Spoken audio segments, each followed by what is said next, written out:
Welcome back to the Hank Strange Situation, Lifestyles of the Locked and Loaded.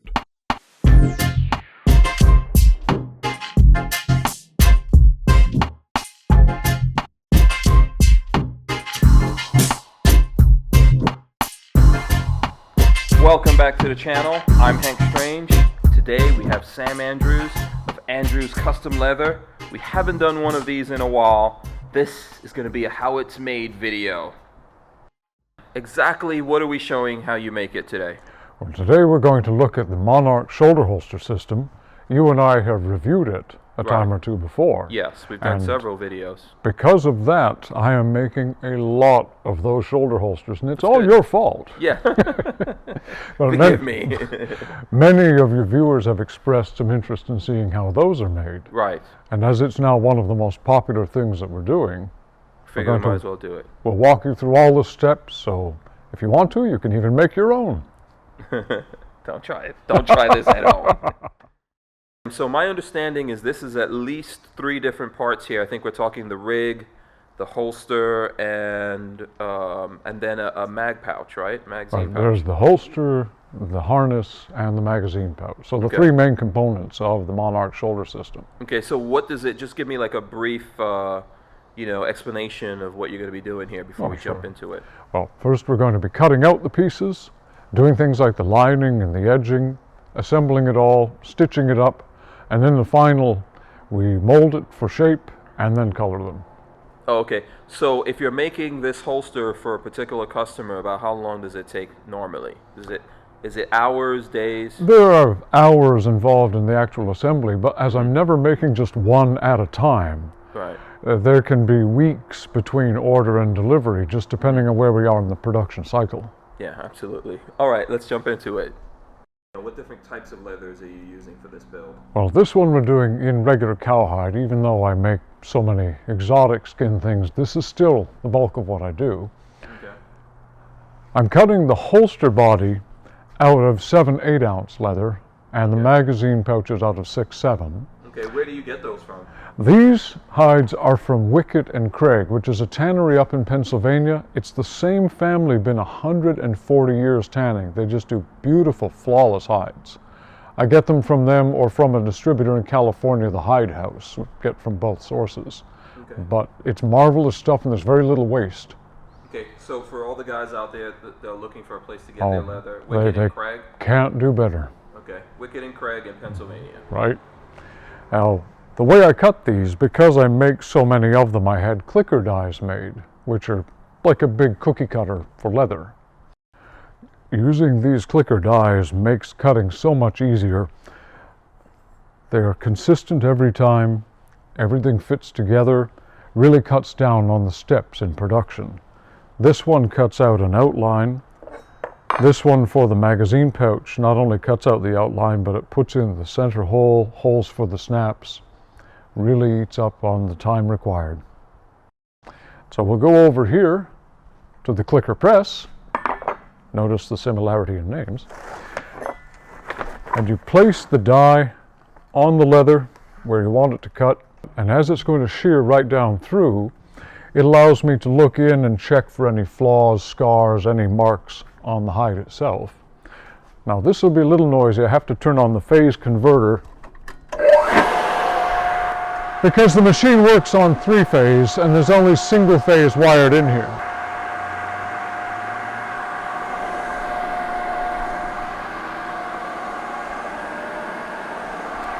Takes a moment to warm up. It's a hydraulic machine. Got to get up to pressure.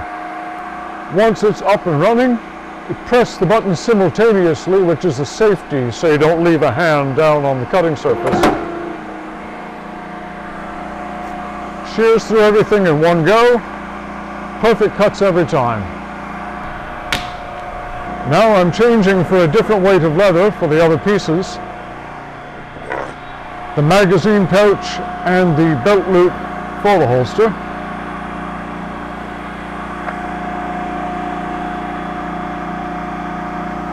Again, I can examine right down through the die and make sure it's all good. Now, as this is a larger die, Sometimes it takes 2 punches for the greater surface area. I need to turn it up a bit. There we go. That loud pop tells me it cut through.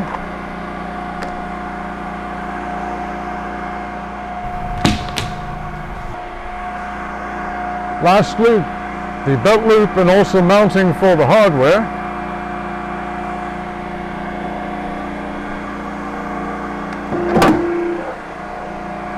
That cut through in one go as it's a smaller piece. And we can turn off the noisy machine.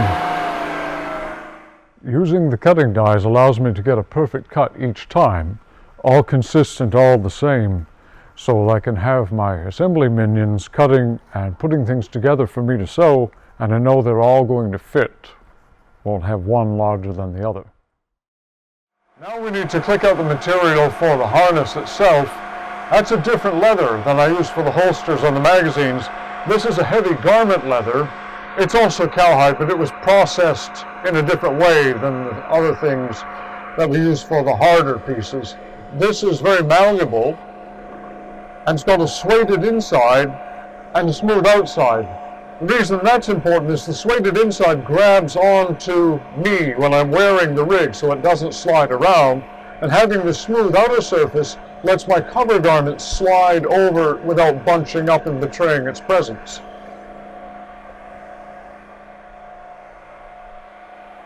These are similarly cut with the dies.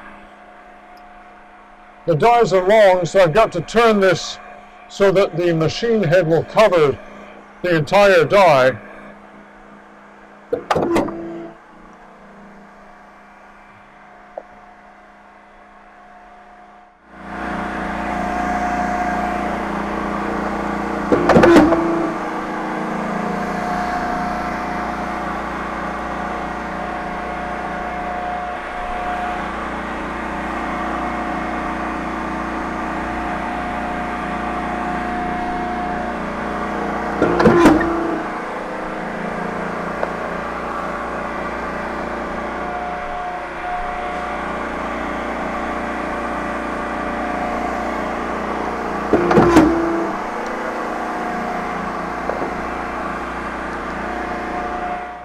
In the interest of keeping bulk low, the Monarch butterfly piece itself is cut from a slightly lighter version of the same leather.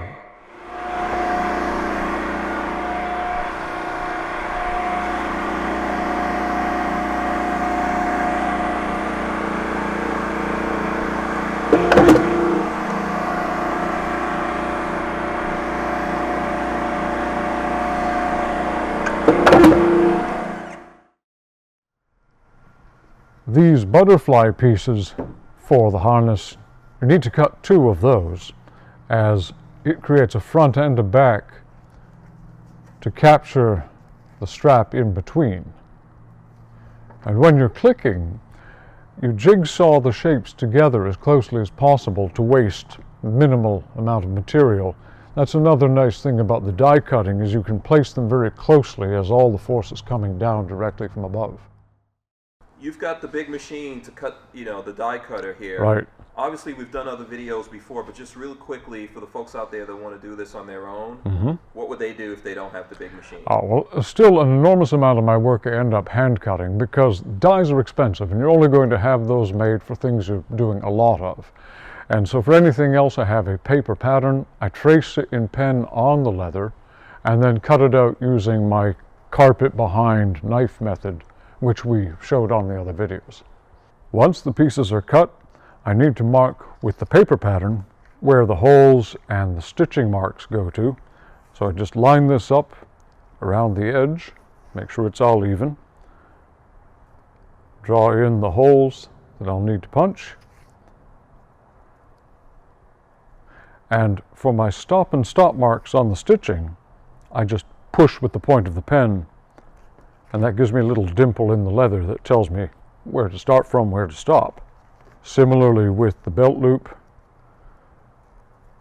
it aligns the holes for the snaps, shows me where to put the slot for the belt, and the stitching marks, which before I sew I will connect them with my ruler. so I can just follow the lines along with the stitching machine. The magazine pouch is much simpler. It pretty well sizes itself as it goes together. I just need to put in the bottom stitching line and mark where the slot gets cut. And now these are ready to take to the next step. Now I need to place the holes in the holster body for the hardware to fit into, such as the snap on the end of the strap, the hole for the T-nut, which is going to reinforce the hardware in the belt loop area, and the other screw post which will hold down the tab for the rear D-ring. After I punch them through from the top side, I turn it over and I back punch them from within, so I get the leather flowing outward in the direction that the hardware is going to be placed in it. So it comes out to its maximum height.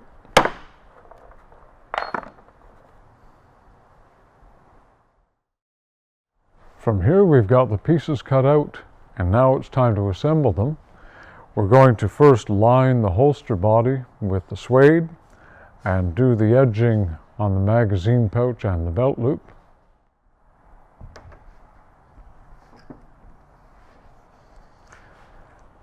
I used the lead weight to hold the leather in place while I cut out the suede lining. It acts as a third hand, so the thing isn't sliding all over the place. I cut out the suede with an extra wide margin so that when I go to trim it after the gluing, I have something to hold on to. Before I can line this though, I need to put the hardware in that everything is going to attach to. So moving over here, where I have the anvil, at this point we need to install the hardware that we punched the holes for. In this hole here, a T-nut goes, which has these prongs to sink into the leather, keeps it from spinning when it's in place. As this holster is going to fold over at the top, I want to cut a flat edge on one side of the T-nut so that when the holster folds, the leather's not getting tented up right in the middle, which could be a wear point. I place the T-nut in the leather over this hole on my anvil so I can drive it through and tap it into place.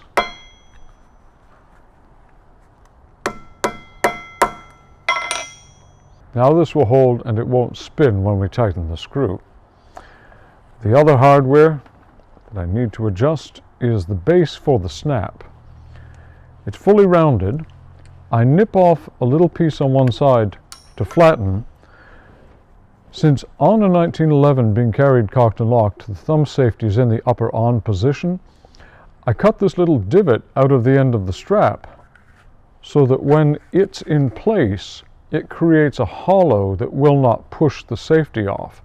But because that's bringing the edge closer to the hole, I just nip the edge off the snap so it doesn't extend too far for the stitching. The next step is to glue the holster body and the lining together. In order to glue the lining to the body of the leather, I use the barge cement, which is an extraordinarily strong glue, but dangerous chemicals. You want to use it in a really well ventilated area. If I'm doing a lot of gluing, I'll have the exhaust fan on, maybe even a fan blowing past me from the floor. This is stuff you don't want to breathe very long.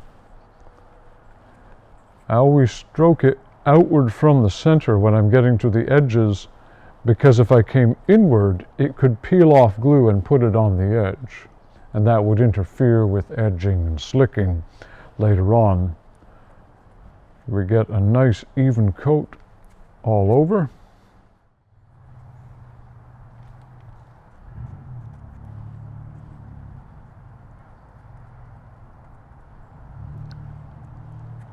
Once the holster face is glued, I apply the same glue to the interior of the suede for lining.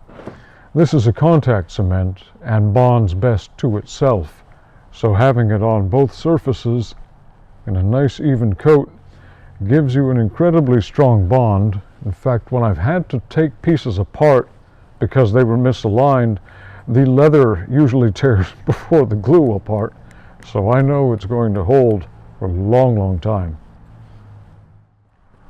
Now we give that a couple of minutes to get tacky before we place the pieces together.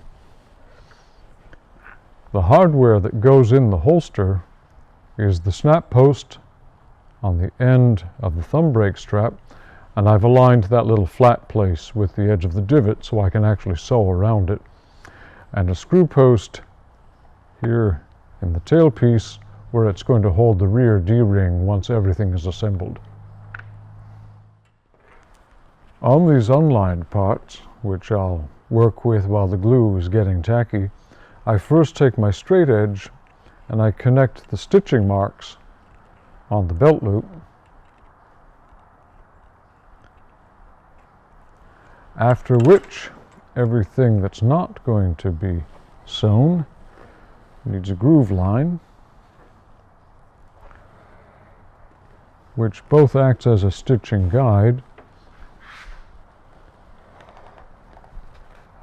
and as a decorative edge where there's going to be no stitching.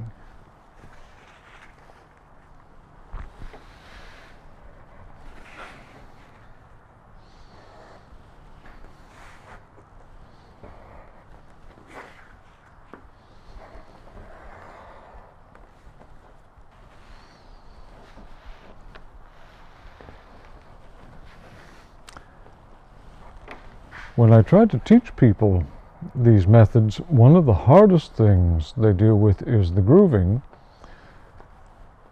And the secret on the grooving is don't try to turn the tool, turn the work. Because you want to be always pulling just about straight toward you. In this play, I've come down to the corner here, I keep the groover in the same place, and I just turn the leather. And that way I don't end up with a shaky line. Sometimes I go over a cut twice to define it. Usually it cuts a nice groove in one pass. Now that the glue's had a chance to get tacky, we can put the pieces together. I always bring the holster straight in down from the top, looking down on the pieces so that I can make sure that I've got good glue edge all around where the leather is going to bond. Because if I had any dry suede, it wouldn't adhere very well, the two parts. Then with my thumbs, just press down the edges to get them to stick. And because I don't want anything coming apart, I take this smooth piece of plastic and I rub it down from the back side, from the suede side, to really bond the materials around the edge. You can see the edge start to show through the suede as you rub on it. That way you won't have anything peeling off with use.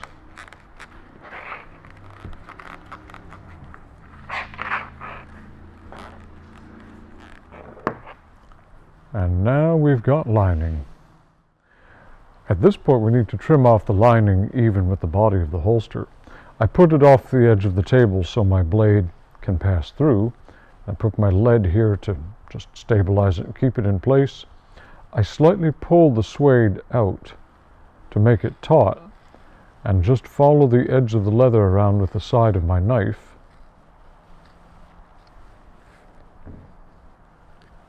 I'm being careful to cut straight along it and not to turn it inside. We don't want to take any chunks out of the side of the leather itself.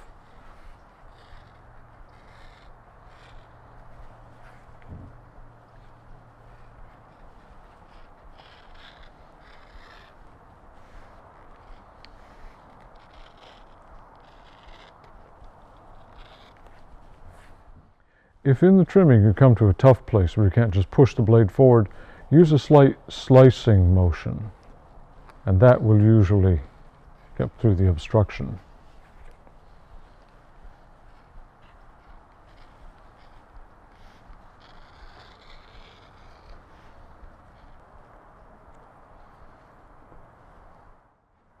The next thing we need to do to the pieces that are not lined is to bevel the edges to get away from the square side that the clicking leaves on one edge. When the clicker die shears through the leather, it rounds off the top edge that it's come through, but that leaves a sharp and rather ragged edge on the inside. So using the beveling tool, which is sort of a small U shape with a sharp interior, we can take off that edge and round everything, making it more consistent and getting rid of the fuzz.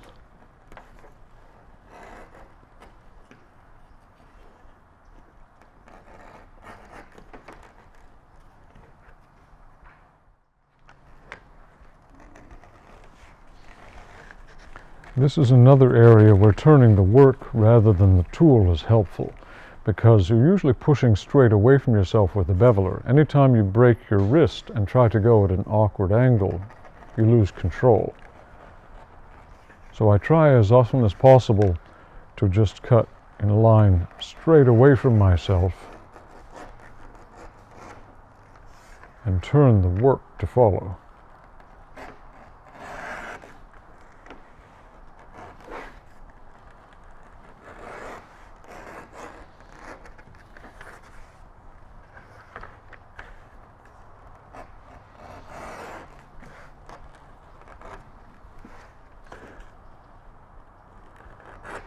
Now, the reason that I'm beveling in some places and not in others is these places that I'm beveling are going to be standalone edges, which will be dressed and smoothed. The other pieces where I'm not beveling are going to be brought together and joined, so we don't want to bevel that, which would create a gap in between the two pieces. People are always asking me about where to get particular tools. These are the new professional craft tool bevelers from Tandy, and I've been very, very pleased with them. They come in a variety of sizes for the depth of bevel that you're going to do.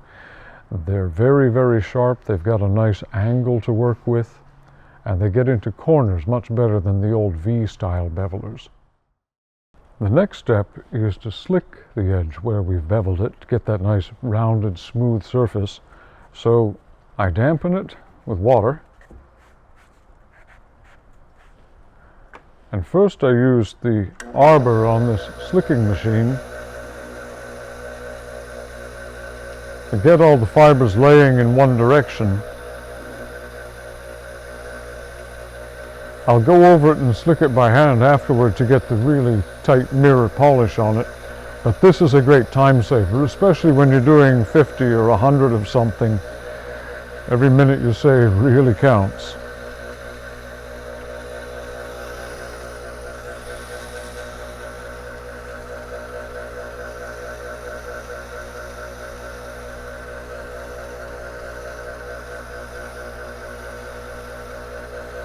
Another trick I learned is to always slick it in the direction that later you're going to apply the edge coat, so that everything is running the same way. When you're pulling the edge coat dauber over the edge, it's not trying to bring up the fibers that were laid down in the opposite direction.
For anybody who doesn't have a slicking machine, you can do perfectly good work with the hand tools only. I use the machine as a time saver because I'm never just doing one of anything. But using A slicking wheel, again available from Tandy or other leathercraft supplies. Once the leather's been dampened, that gives you the rounded, smooth, slick edge. I use a little pen, just a plastic pen, to get into the corners, which are too small for the wheel itself. And that does a very nice job.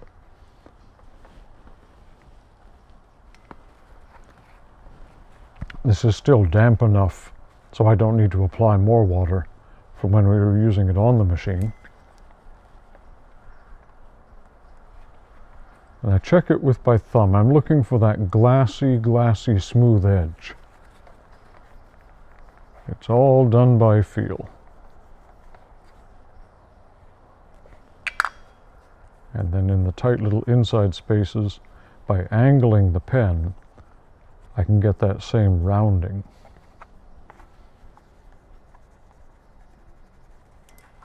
And continue on with the wheel.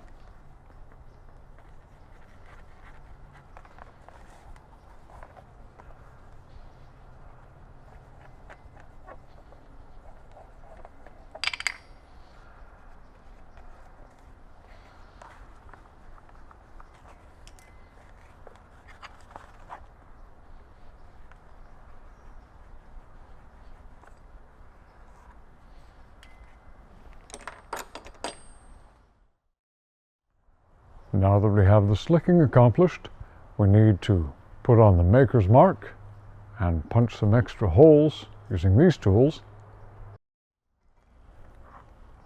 Now that we have the belt loop slicked, we need to place the holes in it for the hardware to pass through.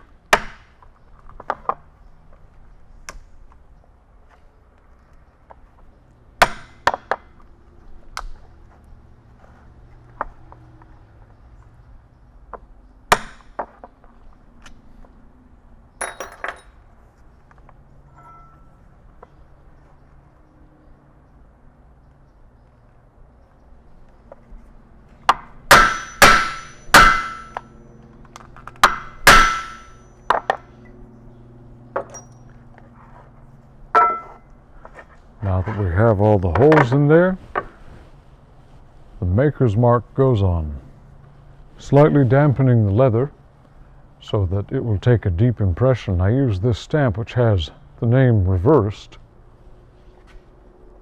Put it right about in the middle, and I use this dead blow hammer because it won't bounce, and we get a very clean impression. Because we're going to be folding this together to sew it, I'll place these snaps in the holes now. It'll be more difficult to get to once it's put together. The post comes up through the hole and the snap stud fits down over that. Place the snap setting tool in the middle, which will flare that central portion and hold it in place.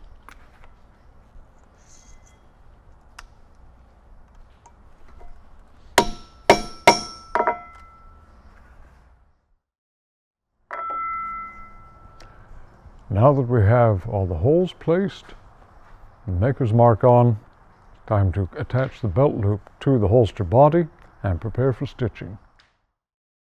For the next assembly, I'm going to dampen these pieces that need to be bent sharply to hold the hardware. I do a little bit inside and outside, only in a thin band because I don't want water getting where I'm going to place the glue. These two tabs on the magazine pouch bend over to hold the D-rings, and they extend down inside to where the leather will fold over and cover. That way when they're stitched, it will go through all three layers. Then the belt loop for the holster itself gets bent over to hold the hardware that it attaches to the harness with.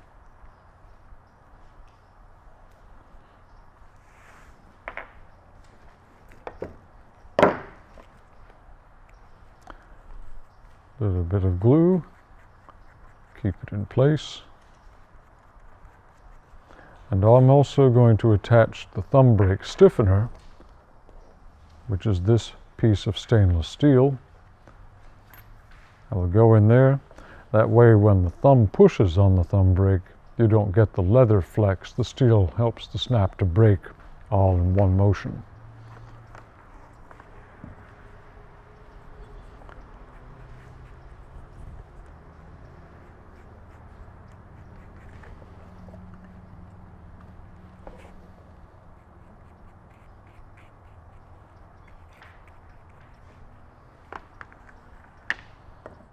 Next, now that the glue is tacky enough to hold, we get everything bent around. I want these holes to line up on the D-ring holder so that my hardware will go through without binding. And we place the thumb brake stiffener right here in the middle, making sure that I have adequate stitching room all around, because while my sewing machine is very strong, trying to stitch through stainless steel challenges it. I try to avoid that. We're doing the same process with the magazine pouch, getting the D-rings in place and bringing the inner edge down low enough that when I stitch 2 rows of stitching across, it won't be falling off the edge. The double rows will go through there for extra strength on the stress points.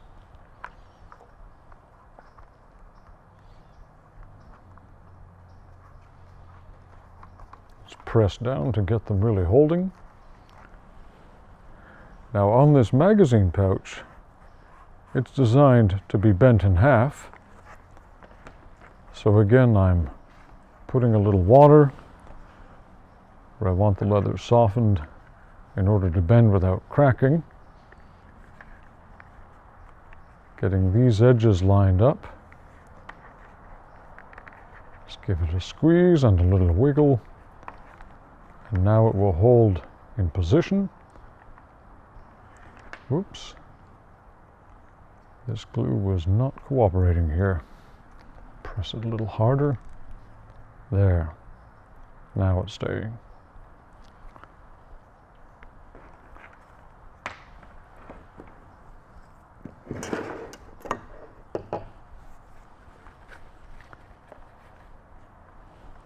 Now we'll lay a bead of glue along the top on both sides where it's going to join,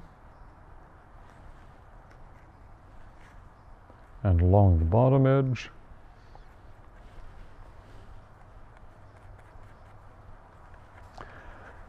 Now you can draw a glue guideline on so you don't go too far.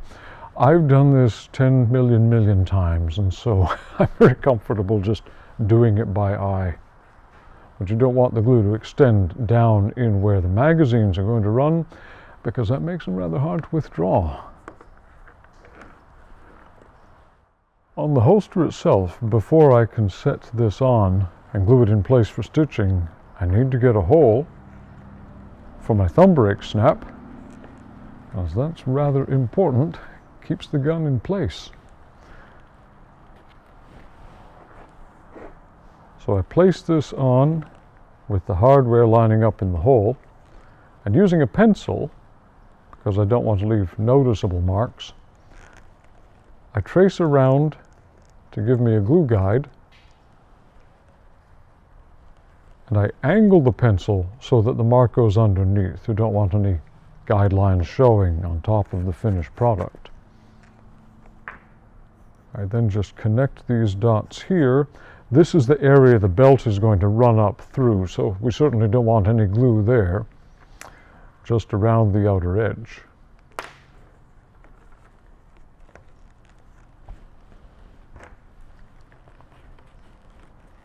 I also mark here where my snap hole is going to go, so everything will line up. Now, having punched the holes for the snaps to line up in, I've counterpunched it from the interior suede side so that the socket of the snap can sit flush below surface, so it's not going to rub on the weapon as you place it in the holster. These now get glued within the lines that I've previously marked.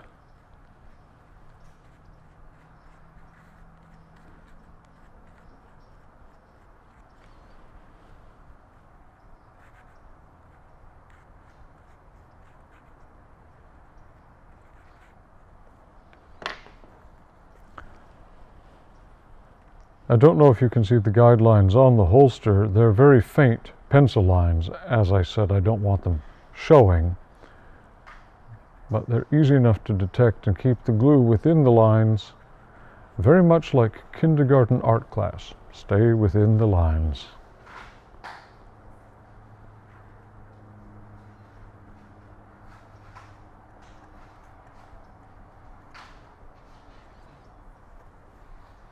And in a moment they'll be tacky and ready for assembly. After we've got the glue tacky enough to assemble, we're going to put these together, and then I like to tap it, again with a dead blow hammer, rubber face so it won't mark the leather, on my little shop anvil, piece of railroad iron here. That way they won't shift when I'm trying to stitch them. Now that I've got it assembled, I like to give it a little persuasion with the dead blow hammer. That way everything is firmly joined. In case I let the glue get too dry before assembly, this makes sure it's all adhering. When assembling the holster parts, the most critical thing is to get the snap holes aligned so that the small hole centers in the large one. So I look to that first. Next, I make sure that the hole over the hardware centers up. From there, everything else follows. I get the edges evening, just pressing it with thumb pressure at this point. And then I lay the rest of the belt loop down over the glue, and again persuade it to stay in place. It doesn't take a lot of beating. This just makes the glue get a firm grip on itself.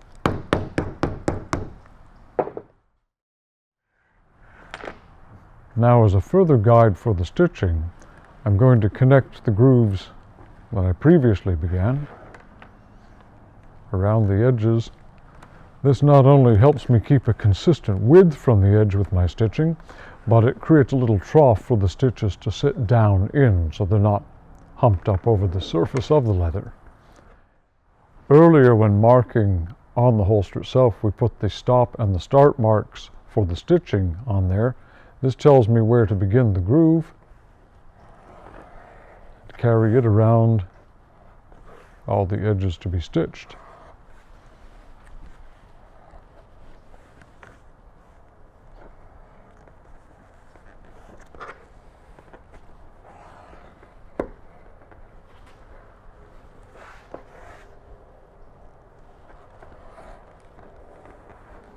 Again, I move the work instead of the groover so that I can keep just pulling the groover directly toward myself.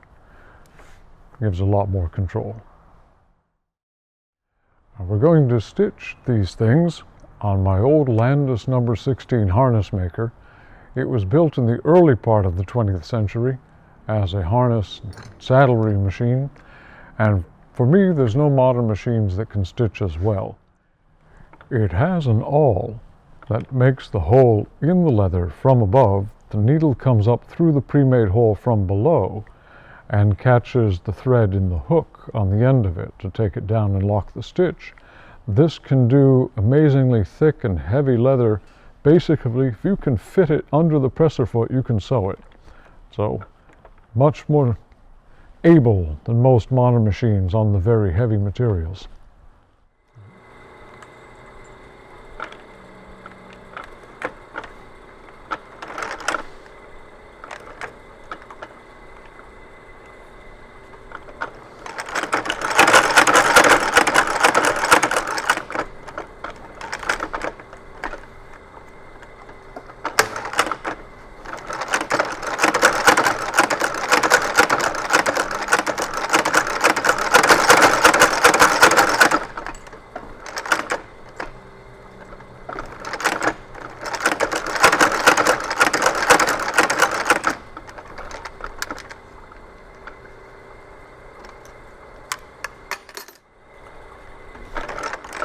I'm back stitching from the ends a couple of stitches. This is to prevent the stitches from pulling loose on the ends in the single row of stitching.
Now we're going to trim off the thread after stitching. I like to use this little scalpel because it gets right down in the hole. This way you don't leave any tufts of thread sticking out.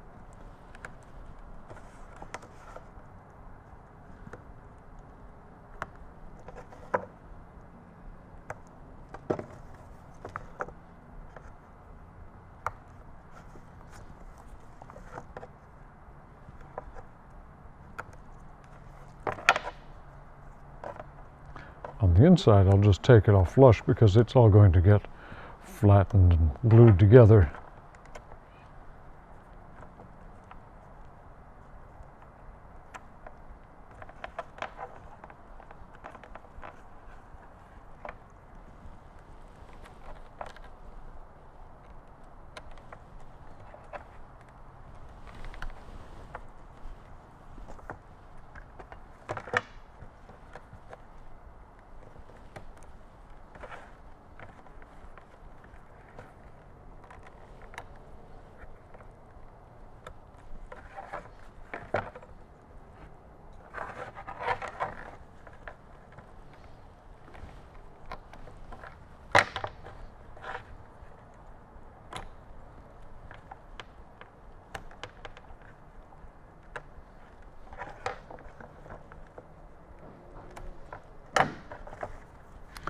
Now they're ready for the next step.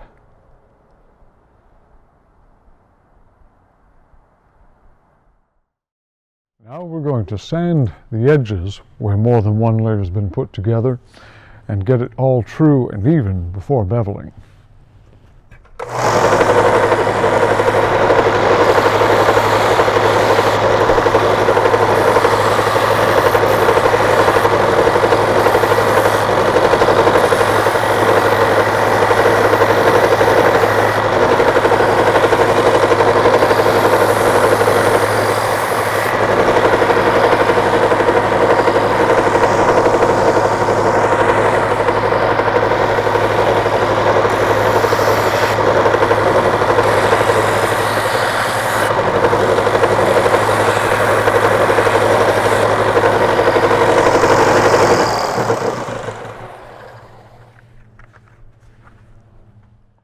get into the tight little places which are too small for the large belt sander, we use the spindle sander, which is actually a drill press with a couple of sanding drums attached to a bolt.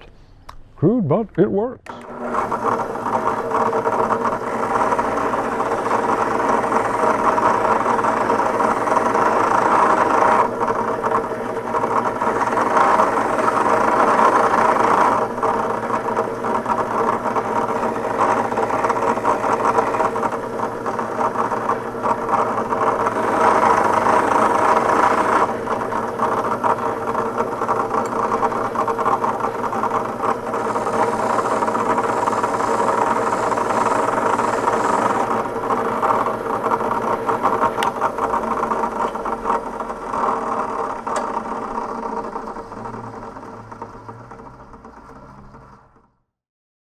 Now that we've got the edges sanded true, it's time to bevel it and round off the very square edge that the sanding has left. I like to use the larger number 3 beveler on the inside, on the sueded edge. It takes off a good amount, and that's the edge that I want to get a really good round rolled finish on.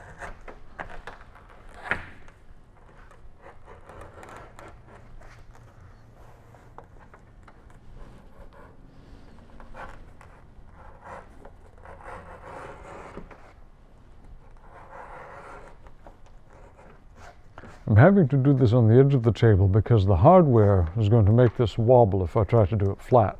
So I set that off the edge, which allows me to flatten out the leather that I'm actually pressing down on. Now, some of these corners are too tight for any of the bevelers, so I just go in with the knife, take the curve there, and continue on with the beveler.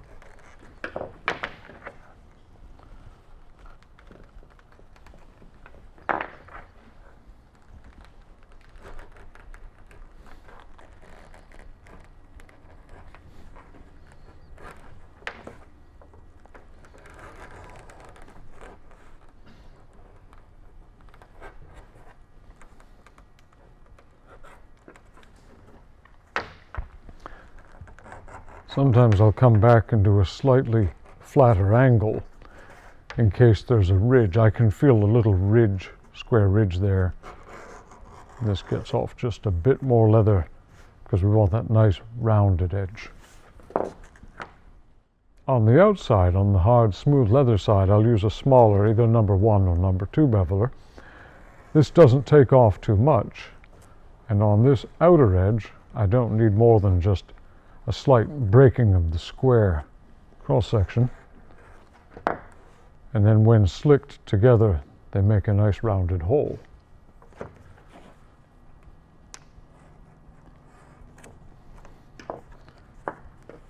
Here I've got 2 layers of leather together, so I'm going to use the bigger number 2.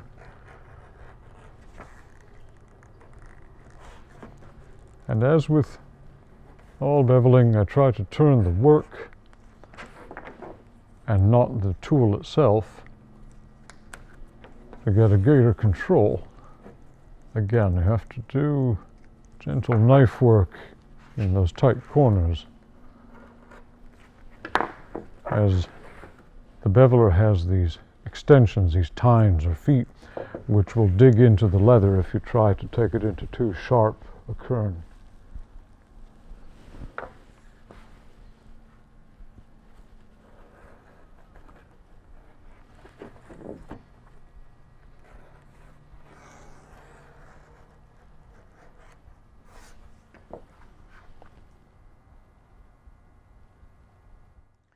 The same is true on the magazine pouch. I've got some square edges left over from the sanding, so just beveling off the edges.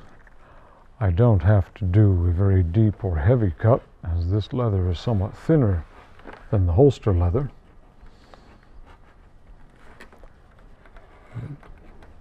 Makes all the edges flow together, and I always check it with a finger. It can look right, but still not feel right.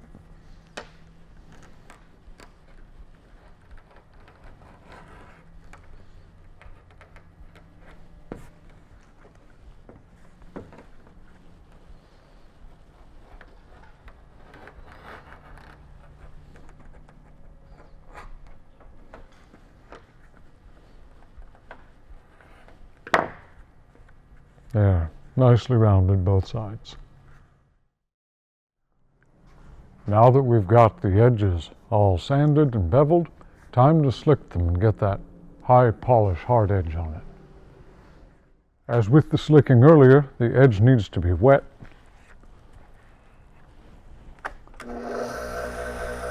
And I always slick them in the direction that I'm going to apply the edge coat when we get to the finishing stage.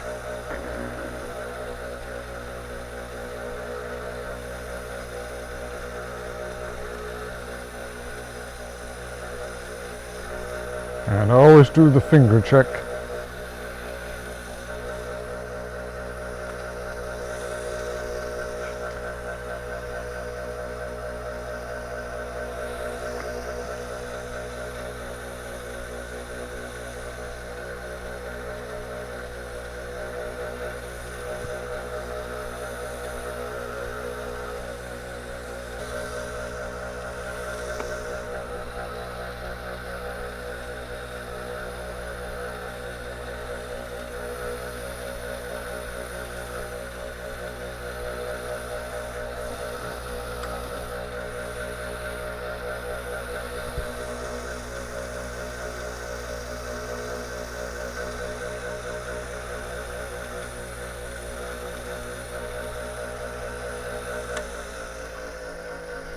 From here, we do the hand slicking to get that final mirror polish, and then it's almost assembled.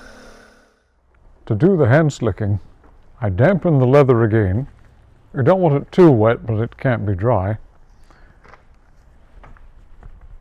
And I give the leather edge a rub down, following what the machine started, but this gives that final hard, smooth, packed in slick leather edge.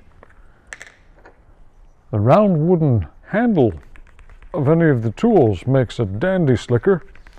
I just come at it from a couple angles, sort of bent over, straight on, and then under to get the rounding on the edge.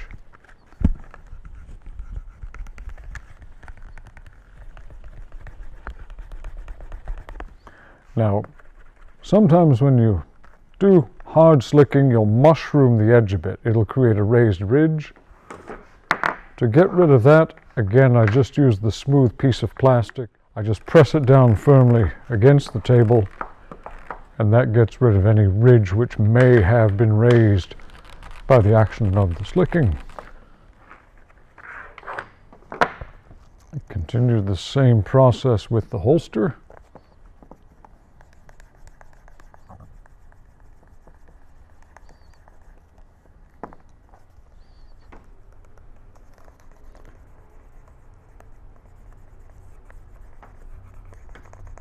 I continually do the finger check. That's going to tell you when you've got it to the right smoothness.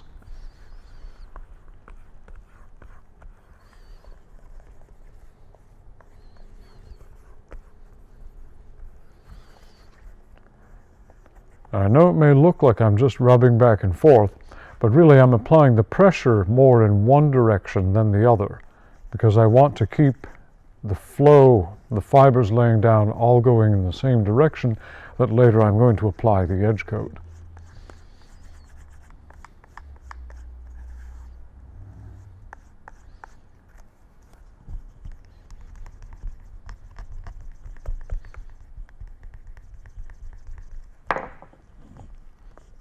Again, the pen makes a marvelous tool for getting into the tight little corners and places where the larger ones won't fit.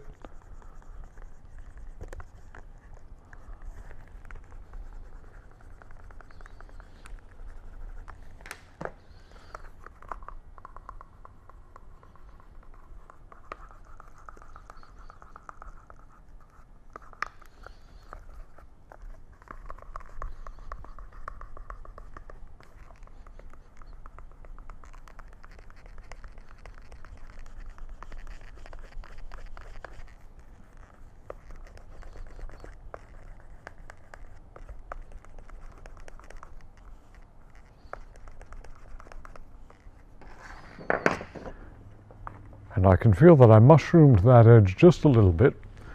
So press it down.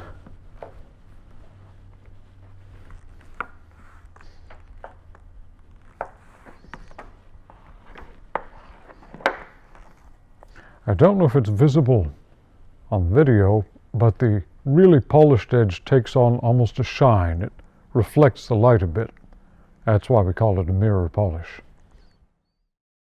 At this point, it's time to install the final hardware. Firstly, I put in the screw to the T-nut we installed earlier. Here, where the holster is going to hang all the way to the gun on the D-ring, it's doubled over and stitched down, but I'm not a trusting soul. I want suspenders with the belt in this case. So, place the screw in, get that snug down,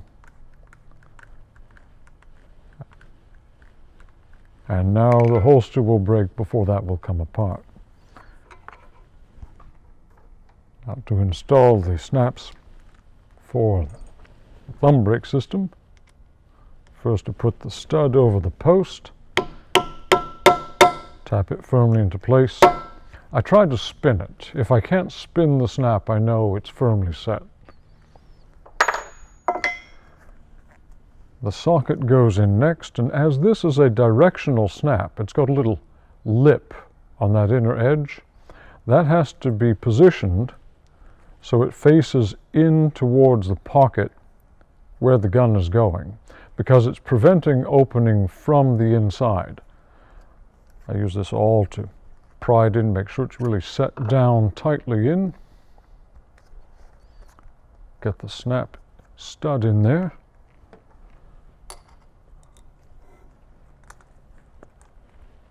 Line it up, press it down, everything's straight.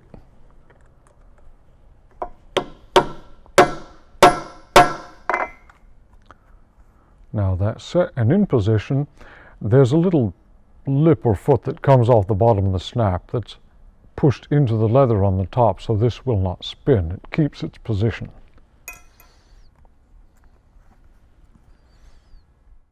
Now it's time to bring the holster together and form the actual gun pocket. Where I'm going to bend it, I dampen it across where it's going to crease, because leather that's too dry can crack if you overstress it. So this gives it the elasticity we're going to need. I'll give it a bit of a squeeze to hold that bend, and bring in the glue.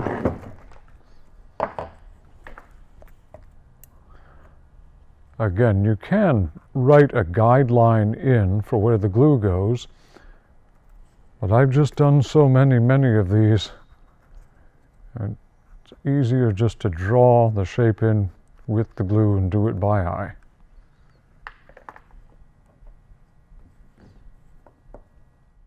Now the glue is tacky enough, I can bring the edges together, line up everything,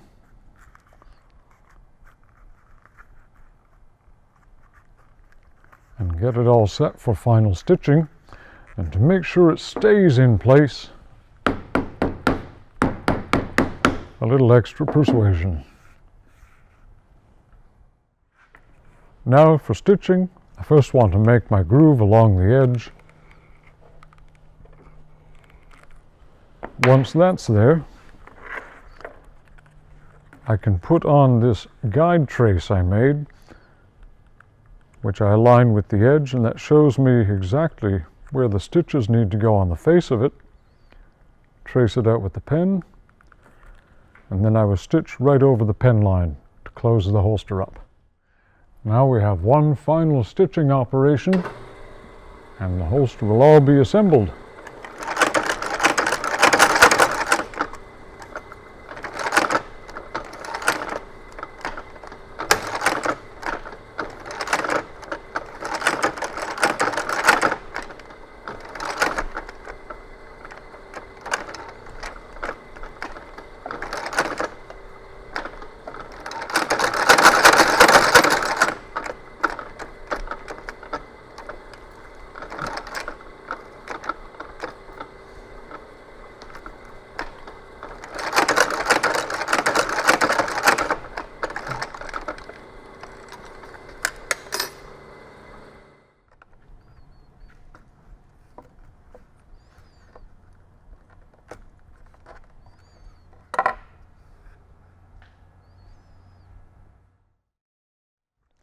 Now the holster is all assembled, but it's still flat. Can't get the weapon into it. So the final step is the molding. We're going to fit it by first immersing the holster in water to soften the leather. Then we'll use one of these dummy guns and a press and some hand tools. The nice thing about leather is its plastic quality. It's moldable and it has memory. Once it has a shape in there, it keeps that shape. So I get this placed in, make sure it's really seated all the way. I snap the thumb brake around. I should note this one is made to carry the weapon cocked and locked. I do the holsters for the 45s either for cocked and locked, or I use a longer strap if somebody wants to carry with the hammer down, so people can specify which one they like. I pry up the edge of the leather here so that I can get this tapered dowel driven in along the top. This is creating a tunnel for the front sight to ride in when the holster is all molded.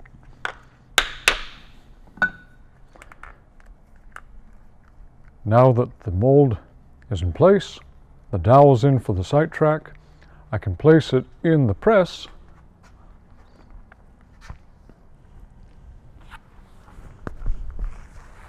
I use these sheets of gum rubber to cover the holster so there's no transfer between the black neoprene foam and the leather. Without those, sometimes you can get some dark marks in the leather itself.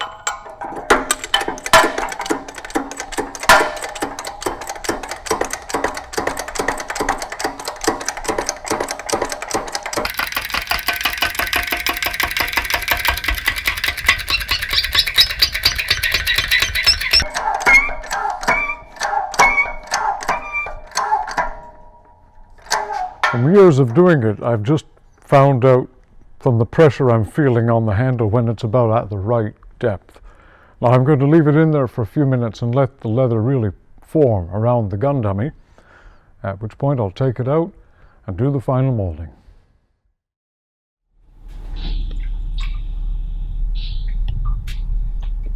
We've taken the holster out of the press. The press has done 80% of the shaping. I could dry it and use it as it is, but it doesn't have the deep incised lines, shape of the weapon in the leather yet. And to do that, we need to bone it.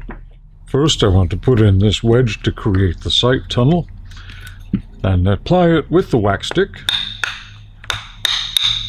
This is the new wax stick. The old one gave up the ghost. It split after many years of faithful service. I used these two tools for the boning. One I call the beaver tail, and then the needle point. They're just polished off pieces of wood attached to these dowels. This gives me better torque control. Traditionally, boning was done with bits of antler and polished bone, hence the name. But the polished wood works just as well. And while the leather is wet, it's in its moldable state. We can get all the gun shape showing through.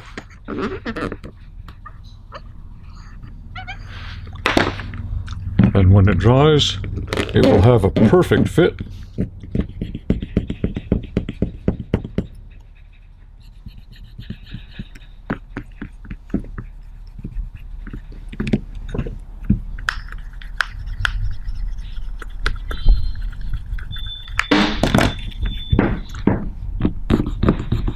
I always mold a very tall sight tunnel in these holsters because a lot of the night sights and high profile sights, they're going to stand up tall. I don't want anything to be catching on the edge of the leather.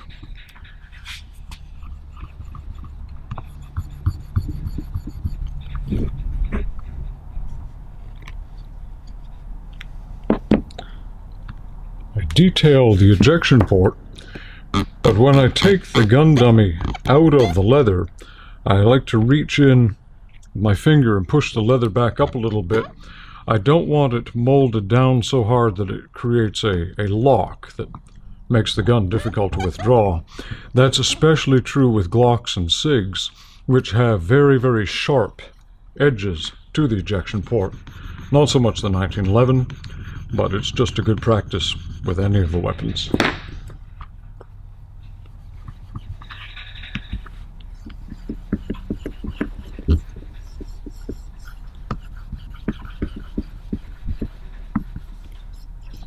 The flat side of the beaver tail is useful to lay down the leather against the slide and other flat surfaces, and then the rounded end is good for getting into the corners and outlining.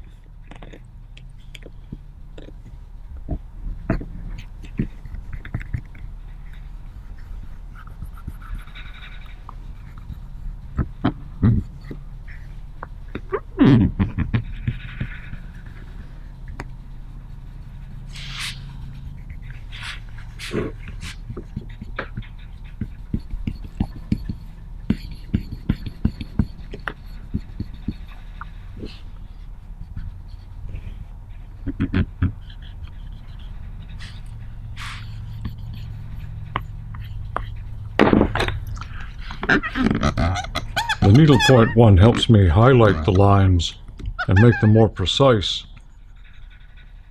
The larger beaver tail is good for general shaping, but can't do the detail.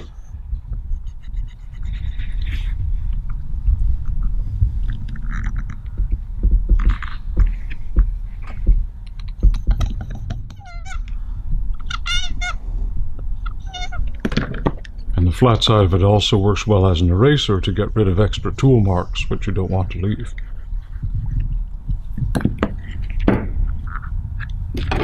And I open up the belt loop and put this form through, so that if you do want to wear it as a high ride on the belt, you won't have to struggle getting your belt through the flat place.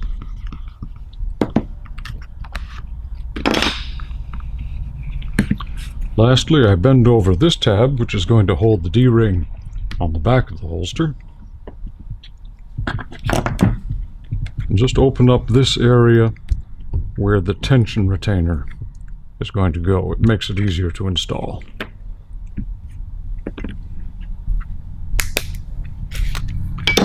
This holster is now ready to go out in the sun and dry for a day, at which point it will be ready for the finishing table in color. At this point, the holster is dry, but not getting toasty in the sun.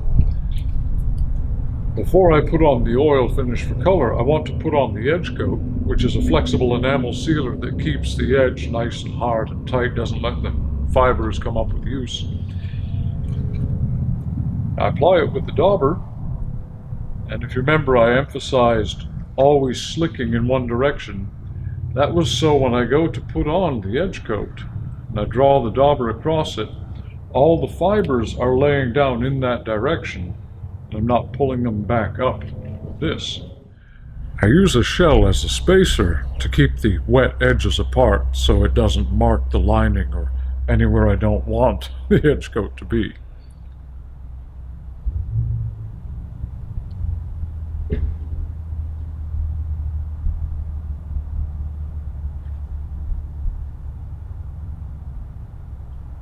So many good uses for empty shell cases. Absolutely.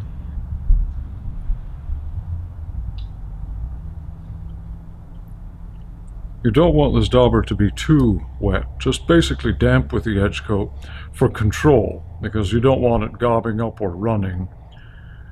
All your good work at this point is ruined if it runs down across the face of the holster.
the edge coat now being on, it only takes about 5 or 10 minutes to dry. It's very quick drying, after which point we can apply the oil for the color.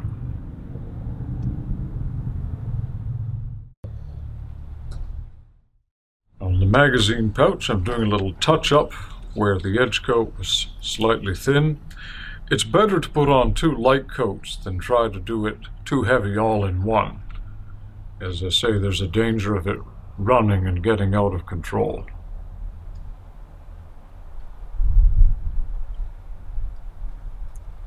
There. That's pretty. Now the edge coat is dry on the holster, I can apply the oil for color. This is the Neatsfoot oil compound, which Beveling makes. I like the compound better than raw Neatsfoot oil. It isn't as thick and heavy, seems to soak in better, and I get this lovely russet color. Especially after they've dried in the sun, it seems to tan it a little bit darker than just letting it dry in a hot box or at room temperature. A lot of people have commented on how they really like the rich color this turns in. The Neatsfoot oil also has the property, being that it's an oil, of making the leather more waterproof and sweat-proof than a dyed finish. The oil in the leather won't let the water penetrate.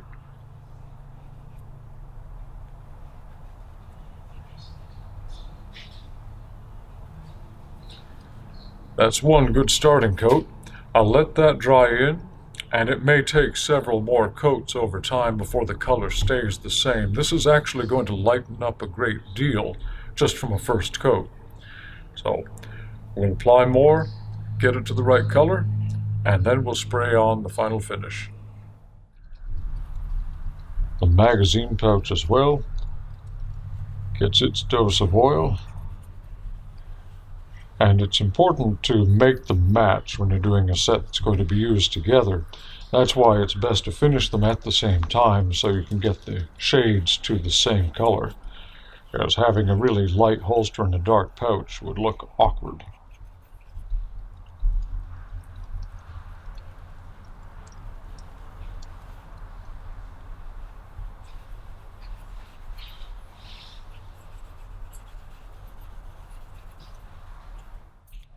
Now that we've got the oil on here, we'll get it to consistent color along with the holster, and then be able to spray on the final finish and assemble.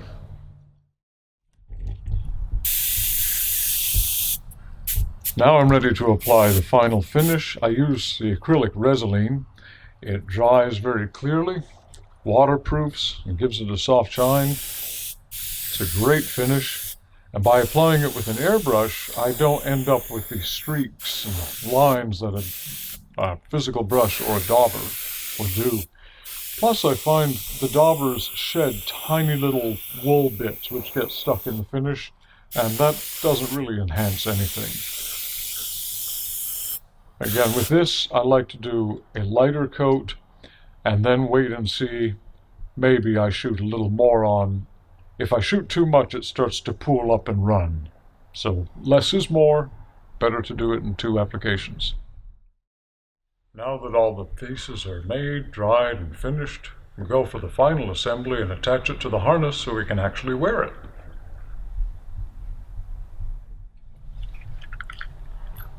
First, we need to attach the D-ring and the rear tab so we have something for the harness to hold on to.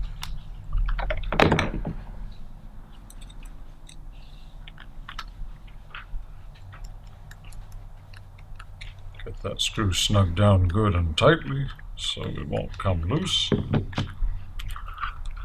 Next, I put the tensioner in that will hold from below the trigger guard. I like to run the awl through the holes, make sure everything is lined up and opened so I don't have to struggle with the hardware. This has the screw post and also the clip and D for the lower back strap to attach to.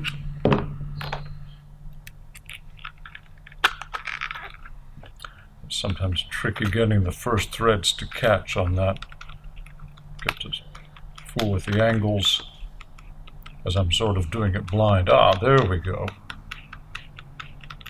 Well, when this is assembled, by tightening or loosening the screw, it expands or contracts the rubber grommet inside for how tightly it grips the weapon.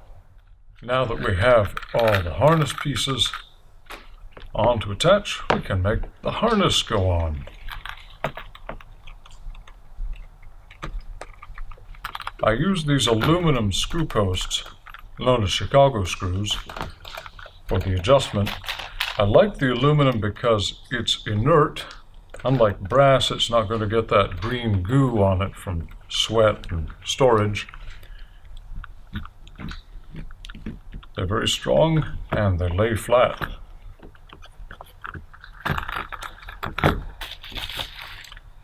The harness is adjusted for how it rides on the person by undoing those and moving them up and down in the holes available for the height and the angle that you want the holster to ride. Yep. Getting the first thread started on these can sometimes be tricky.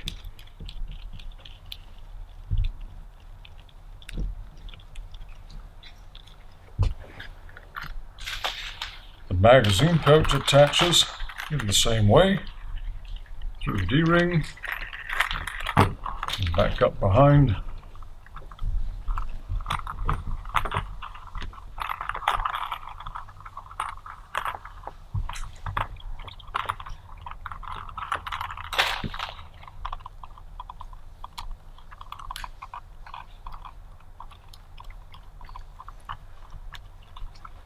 Now I'm setting these finger tight because everybody's going to adjust for themselves once they get their rig.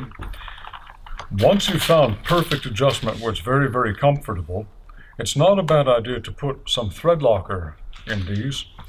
I found Elmer's white glue or fingernail polish works wonderfully, and you can still horse it apart if you need to detach it for any reason.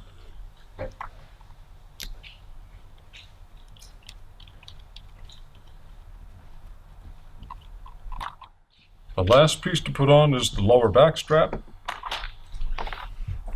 This attaches between the bottom edge of the magazine pouch and the bottom edge of the holster. And on this system, it replaces the tie downs, which would normally attach to a belt on many of these designs. With the lower back strap, it negates the need for those. It also prevents the holster from swinging outward or forward. It helps hold it into the body, and it keeps the holster in place when you're drawing the weapon, so it doesn't try to follow the gun.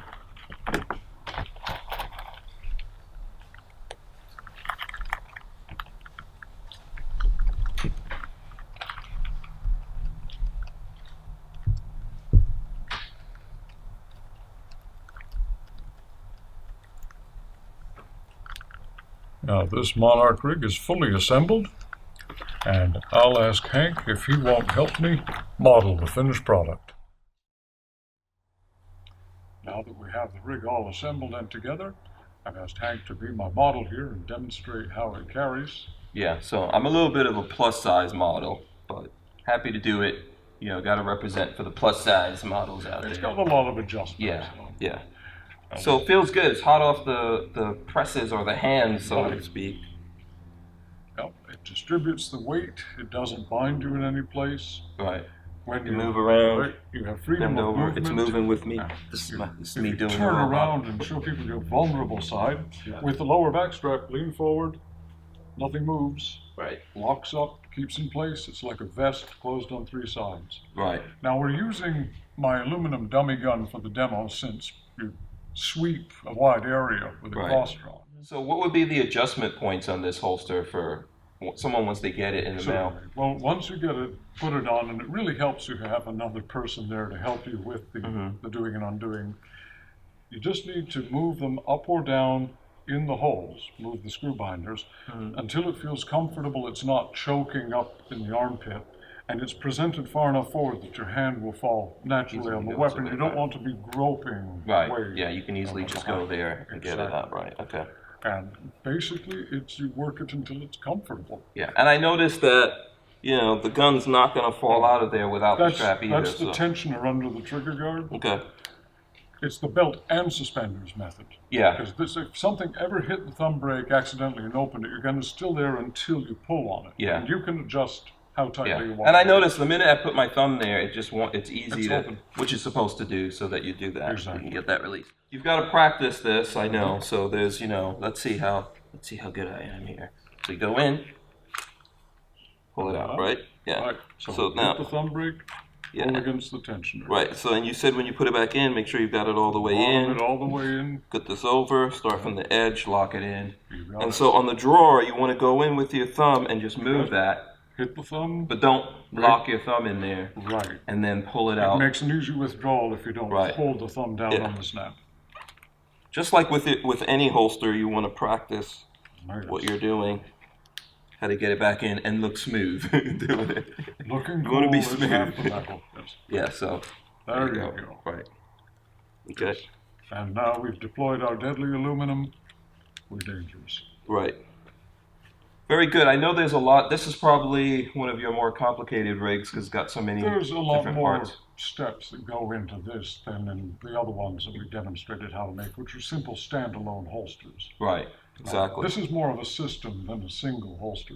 Absolutely. And you'll probably notice that I'm in a completely different outfit because this is day 2. It took us 2 days to get this done. I think it takes you a little bit longer when you're putting these together. But Oh, well, I'm never making just one thing at a time. I'm building these by the dozens, along with everything else. Right, absolutely. So before we get out here, I don't know if there's any other things you wanted to say, but I think we should address some of the videos that we've done. There you go. You know, very popular videos on my channel. People love to see how you make this stuff. I'm very gratified that they like it. So many comments. And Sam's not really like a technology, I don't know how to put it. Think in a nice way. dinosaur. Yeah, there you go. I'm at home with dial phones, things like that. Yeah, but he does every now and then drop in and look at all the comments and stuff like that. And we try to get you guys answers. We both really appreciate, I think, all the attention. Very, very much appreciated. Absolutely, and we're going to try to keep doing more. This is one of those. allows. Yeah. We've got a lot of ideas of stuff to do, and now you've moved to St. Augustine as well. Right, the new bigger shop, the new location. Right. Much more efficient. The old shop, which you saw in the last videos, was getting pretty crowded. Yeah. This is probably like 5-6 times bigger. Did you change phone numbers? Because I know that's the way people need to make their orders with you. So what's going on there? We have a new phone number, we have a new address. Everything is on the website. Okay. So it's all accurate as far as getting in touch with us. Okay, what is the number? Because that's one thing, comment that people make a lot. They ask questions on the YouTube videos because they think you're going to directly answer that. Mm-hmm. So the phone number is the absolutely best way to get through to Sam. Mm-hmm. And if you can't get through, just keep calling him. That's what I do. He's got no cell phone or anything else. So just keep calling him. What's the number? The new number is 904-679-4997. And that's where I am almost every waking hour. That's the best way to get in touch. Yeah, so I know that's like old tech for everyone out there, but give him a call. That's the best way. If you have questions, you want to make an order, etc. Don't keep him on the phone too long because there's guys waiting to get their holsters. There's a lot of work needs doing. Right, absolutely. Okay, Sam, this was great. I always learn something every time I come in. Have fun, hang out with you guys. Showing off the work. Absolutely, and St. Augustine's beautiful. Yeah. We missed you guys in Gainesville. I used to just be able to go around the corner, and there you were, but it's fun coming out here. Gives you a reason to travel. Absolutely. Thanks for having us. All right, do you remember how I end my videos? It's been a long time. Okay. First, I remind people that they have to comment, I'm jumping ahead. Like the videos, share, all that good stuff. Tell their friends about us. And then subscribe, of course. And then finally, I hit them with the... Leave peacefully. Yeah. Peace out.